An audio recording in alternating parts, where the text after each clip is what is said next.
सरकार की ओर से अभी तक कोई कार्रवाई नहीं की गई जो उम्मीद है, क्या कहेंगे अभी?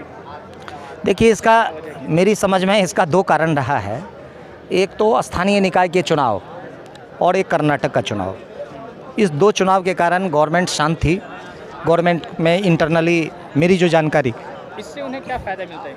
वो ऐसा है कि अभी वो जल्दबाजी में फैसला लेने के मूड में नहीं है और कुछ कह करके बदनाम नहीं होना चाहते। उनको वोट बैंक की चिंता है, उनको महिलाओं की चिंता नहीं है, महिलाओं की अस्मिता की चिंता नहीं है, उनको अपने वोट बैंक की चिंता है।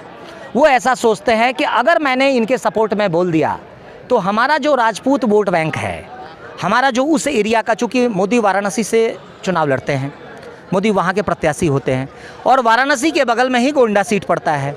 गोंडा के ब्रजभूषण शरण सिंह सांसद हैं, लेकिन उनका जो कैपेसिटी है दबंगता का, गुंडागर्दी का, माफियागिरी का, वो उस तरीके से लगभग 5-6 सीटों को प्रभावित कर सकते हैं। तो इस तरह से वो जो कैलकुलेशन है, ये जो मैथमेटिक्स है, मोदी कैलकुलेशन लगा रहे हैं कि हम अगर इनका साथ दिए तो हमारा 6 सीट का तो परमानेंट सबसे पहले लॉस होगा और दूसरा जो राजपूत वर्ग है वो हमसे माइनस हो जाएगा। अब तो चुनाव खत्म हो गया है, तो अब क्या?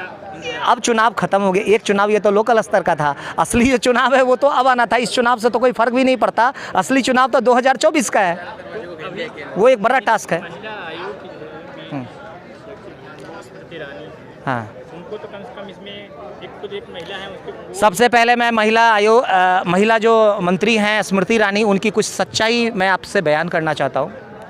ये वो महिला की मंत्री हैं जिन्होंने अपने महिला आयोग में सदस्य बनाने के लिए 25 लाख रुपए घूस का डिमांड किया था। और ये मैं नहीं कह रहा हूँ, इस विषय पर अगर आपको व्यापक जानकारी चाहिए तो सुल्तानपुर में, अमेठी के बगल में ही सुल्तानपुर पड़ता है और सुल्तानपुर में MP MLA कोर्ट है। उस कोर्ट में प्रतापगढ़ की इंटरनेशनल स्तर की शूटर है, निशानेबाज खिलाड़ी, जिसका नाम है वर्तिका सिंह। वर्तिका सिंह ने उसी सुल्तानपुर में MP MLA कोर्ट में स्मृति ईरानी के विरुद्ध करप्शन का मुकदमा ठोक रखा है। ज़रा उसकी फाइल निकलवा लीजिए, आसानी होगी समझाने में दर्शकों को आपको। नंबर 1। नंबर 2, आज तक ये महिला मंत्री है, महिलाओं के इशू पर इनको आवश्यकता समझ में नहीं आई। आज हमारी एक दलित महिला का मर्डर भी हो गया, रेप भी हुआ, यही GV पंत हॉस्पिटल में। उस इशू के ऊपर में भी उनको बोलने की फुर्सत नहीं है। मैं NCRB की डाटा को अब कोड करना चाहता हूँ। खुद गुजरात में 40,000 महिलाएं गायब हैं, चाहे महिलाएं या बेटियां जो भी है, तो वो गायब है। मोदी सरकार पूरा का पूरा चुप है, महिला मंत्री हमारी चुप है। क्यों? हम नहीं कह रहे, हमको एलिगेशन नहीं लगा रहे, तुम्हारा ही डाटा, तुम्हारे ही NCRB का दस्तावेज जो गृह मंत्रालय के अंतर्गत में आता है, वो बता रहा है कि 40,000 इतनी बड़ी संख्या में गुजरात में गायब है। तुम केरल के 32,000 महिलाओं को इशू बना करके केरला स्टोरी बनाते हो, गुजरात स्टोरी बना करके दिखाओ, तब मैं मानूं कि हाँ तुम में दम है और तुम वाकई। तीसरी चीज़, महंगाई के इशू पे, जब 400 रुपये गैस सिलेंडर का दाम था, मनमोहन सिंह की सरकार थी, तो इन्होंने उनको मौन मोहन सिंह कहा था और उसके लिए चूड़ी भेजने की बात कही थी। इसी पार्लियामेंट के पास उन्होंने धरना प्रदर्शन का नौटंकी किया था। अब 1150 रुपये सिलेंडर का दाम हो गया है। क्या वो मोदी जी को चूड़ी भेजेंगी? मैं उन्हें चुनौती देता हूं और मैं उन्हें आह्वान भी करता हूं कि इस वीरांगना मंत्री को मोदी जी के लिए उनको चूड़ी भेजना चाहिए, चूँकि उनकी ही अवधि में सर्वाधिक महंगाई बढ़ी है। किसान दुखी हैं, महिलाएं दुखी है, मजदूर दुखी है, छात्र युवा नौजवान दुखी है। गोवा में इनकी बेटी का जो शराब वाला मामला जो आया था जी, दरअसल इसमें ऐसा था कि शुरू में ये जो है इन्होंने पूरा का पूरा छुपाने की कोशिश की। वास्तव में वो जो रेस्टोरेंट है उसमें बीफ परोसा जा रहा है। ये तो भारतीय अस्मिता की बात कर रही हैं, उस रेस्टोरेंट में भी बीफ परोसा जा रहा है। एक तरफ भाजपा के लोग जो हैं गोरक्षा की बात करते हैं और सबसे ज़्यादा बीफ का एक्सपोर्ट जो है इसी सरकार में बढ़ा है। और बीफ एक्सपोर्टर्स ने, अगर आप बीजेपी का डोनेशन का लिस्ट देखेंगे तो आपको पता चलेगा कि बीफ की जो एक्सपोर्टर्स कंपनी है उन्होंने मैक्सिमम इनको डोनेशन दिया है। तो सरकार की जो चाल चरित्र और चेहरा है ये पूरा का पूरा एक्सपोज हो चुका है। ज़रूरत है अंधभक्तों को इस डाटाबेस को देखने और समझने और जानने की, और मीडिया का भी कर्तव्य बनता है। ये जो तथाकथित जो बड़ी मीडिया बनती है, ये जो एलीट मीडिया बनती है, जो वीआईपी मीडिया बन रही है, सबसे तेज चैनल होने का जो दावा करती है, इनको ये सच्चाई दिखाई नहीं देता क्या? तो उनकी खबरों में तो जो है G7 प्रधानमंत्री जापान ज़्यादा गूंज रहा है, यहाँ का रोल बहुत ज़्यादा यहाँ का शो नहीं कर रहा है। इसी के लिए मैं आज ये कह रहा हूँ कि देखिए, जब जब अन्याय चरम सीमा पर होता है तो उसका विकल्प भी आता है, और इस विकल्प के रूप में ही इस देश को सोशल मीडिया मिला है। वो दबा देगा आवाज़ को, सोशल मीडिया के माध्यम से ब्लास्ट होगा। न्यूटन का तीसरा नियम कहता है प्रत्येक क्रिया के बराबर और विपरीत प्रतिक्रिया होती है। तो आप जितना दबाओगे उतना ही तेजी से आपके विरोध में भी स्वर उभरेगा। ये शाश्वत नियम है, ये शाश्वत सत्य है। ब्रजभूषण के ऊपर कार्रवाई नहीं होने के पीछे क्या मेन वजह क्या हो सकती है? क्या वो प्रधानमंत्री डर रहे हैं या उनसे कमज़ोर हैं, ऐसा कुछ? देखिए, अब मैं आपको इसका सटीक उत्तर देना चाहता हूँ। 2014 से पहले मोदी जी ने घोषणा किया था, और ये बीजेपी के घोषणा पत्र में भी है, आप चेक कर लीजिएगा, 2014 का भी और 2019 का भी आपको मिल जाएगा। उसमें उन्होंने ये कहा था कि बीजेपी के जो किसी भी दल के जो सांसद और दागी सांसद और विधायक हैं, उनका मुकदमा जो है स्पीडी ट्रायल चलेगा, माने टाइम बाउंडेड होगा और स्पीड से चलेगा उस मुकदमे की सुनवाई। क्या आज 9 साल पूरे हो गए, क्या आज तक इस भरोसा पर, इस कमिटमेंट पर कोई प्रैक्टिकल इम्प्लीमेंटेशन हुआ? आज अगर वो 5 साल में ही अगर पूरा हो जाता, मैं समझता हूं कि 2 साल में ही तमाम दागी सांसद और विधायकों पर मुकदमा खत्म हो गया होता, सुनवाई पूरी हो गई होती और मैक्सिमम क्रिमिनल्स जो है जेल के अंदर में होते। लेकिन इन्होंने ऐसा नहीं किया, चूंकि ये रिस्क नहीं लेना चाहते थे, चूंकि सबसे ज़्यादा दागी सांसद तो इन्हीं के पार्टी में है। तो ये कमिटमेंट तो कर लिए जनता के सामने में, उस कमिटमेंट के आधार पर ये मत हरण भी कर लिया, पब्लिक का वोट बटोर लिया इन्होंने, लेकिन अब वादा खिलाफी किया इन्होंने, तो इनको इनकी वादा खिलाफी का सजा भी मिलेगा। जो देश की जनता है, जागरूक जनता है, जनता की बात नहीं कर रहा मैं, जागरूक जनता में बहुत शक्ति होती है, वो सत्ता को उखाड़ फेंकती है, वो 5 साल का भी इंतजार नहीं करती। ये जो है जैसे योगी आदित्यनाथ यूपी में, इनका गोंडा जो है इनका क्षेत्र ही है यूपी में। वैसे तो बुलडोजर चलाने की बात करते हैं, यहाँ पे क्यों शांत है? बुलडोजर क्या उचित नियम था? देखिए, ऐसा है, वास्तव में यदि संविधान है, यदि सुप्रीम कोर्ट का कुछ अवधारणा है, तो निश्चित रूप से सुप्रीम कोर्ट को इस विषय पर संज्ञान लेने की आवश्यकता है। कोई भी आदमी कानून से ऊपर नहीं है सर, संविधान से ऊपर नहीं है, और किसी भी सरकार को इसकी इजाज़त नहीं दी जा सकती। वास्तव में जो इन्होंने किया है वो गलत किया है, कोर्ट का कोई ऑर्डर नहीं था और इन्होंने अपने मन से किया है।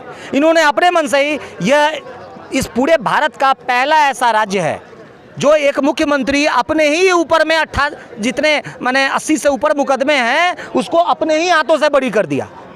ऐसा कभी देखा है क्या आपने कि कोई अपराधी अपने ऊपर में जितना एलिगेशन है उसको स्वयं ही खत्म कर देता है विधानसभा में, वो अध्यादेश ला करके? ऐसा सुना है आपने? लेकिन इन्होंने ऐसा किया। अब सुप्रीम कोर्ट की उस पर नजर जा चुकी है और सुप्रीम कोर्ट इसको बदलने जा रही है। सुप्रीम कोर्ट इसको बदलने जा रही है, यानी वो मुकदमा पूर्ववत चलेगा इनके ऊपर। यदि ऐसा हो गया फिर देखिएगा इनका, तो समय आने दीजिए। अभी मुझे एक आशा की किरण दिखाई दे रही है चंद्रचूड़ जी के रूप में, एक इस भ्रष्टाचार की सांधी में एक दिया भी है जो टिमटिमा रहा है। ये तो अपने आप बेशक उसको बुझाने की कोशिश हर तरफ से हो रही है। ये तो अपने आप क्लीन चिट बताते हैं कि हमारे पर कोई भ्रष्टाचार का एलिगेशन वगैरह। कोई चोर आज तक कहा है कि मैं चोर हूँ? कोई डकैत कहा है कि मैंने डकैती की है? कोई भ्रष्टाचारी कहा है कि मैं भ्रष्टाचार मैंने किया है? ये आप उनसे पूछ के देखिए। वो तो अडानी और ये सब उनके बहुत खास मित्र हैं, तो फिर देखिए, ऐसा है, मैं आपसे एक प्रश्न पूछना चाहता हूँ, अडानी ही उसके मित्र क्यों बने? टाटा क्यों नहीं बना? बिरला क्यों नहीं बना? अंबानी क्यों नहीं बना? ये प्रश्न है या नहीं है? उसका कारण है। इस प्रश्न का इनडायरेक्ट वे में मैं उत्तर देना चाहता हूँ। वास्तव में ये अडानी वडानी कुछ नहीं है, अडानी तो केवल रबर स्टाम्प है। पूरा का पूरा जितना मनी है ना, वो नरेंद्र मोदी का इन्वेस्टमेंट है। नहीं तो आज तक का रिकॉर्ड नहीं है कि कोई प्रधानमंत्री किसी के लिए इतना ज़बरदस्त लॉबिंग करे कि विदेश में बुला करके SBI के चेयरमैन को ये कहे कि इसको ये लोन सैंक्शन कर दो और इतना शेयर इसका फिर खरीद लो घाटा होने पर। आज तक सुना है क्या आपने? रिकॉर्ड नहीं है। तो इस सारे रिकॉर्ड को जो तोड़ने का इन्होंने काम किया है, इस तरह से संविधान को तोड़ने का काम मोदी जी ने किया है। और आगे आने वाले समय में मोदी सरकार की एक एक जो नीतियां हैं, एक एक जो घोषणाएं हैं, एक एक जो वादे हैं, भाजपा का जो मैनिफेस्टो है, एक एक चीज़ का असेसमेंट मैं करूंगा और आरटीआई के माध्यम से एक्सपोज करूंगा। वो तो खुद ब्लैक मनी की बात करते हैं कि ब्लैक मनी हम जो है सीधे निकाल लाएंगे बाहर से। आपने पूछा उनसे कि ब्लैक मनी कितना निकला? उसका आंकड़ा है आपके पास? कॉन्फ्रेंस करने से भागते हैं। मैं फिर भाई तो इसीलिए ये आप बात उनकी करते हैं, लेकिन उनसे प्रश्न पूछने की क्षमता नहीं रखते। उनसे पूछने की क्षमता आदमी आप पूछ तो फिर आप खबर चलाइए ना कि मोदी जी मन की बात क्यों करते हो, मोदी जी प्रेस कॉन्फ्रेंस क्यों नहीं करते हो। ये बात तो आप उनसे पूछिए ना, काउंटर आप भी करिए, ये आपका भी अधिकार है। मीडिया वाले आप बाद में है, पहले इस देश के स्वतंत्र नागरिक भी है आप, इस नाते आपका भी अधिकार और आपका भी कर्तव्य है। तो नोटबंदी।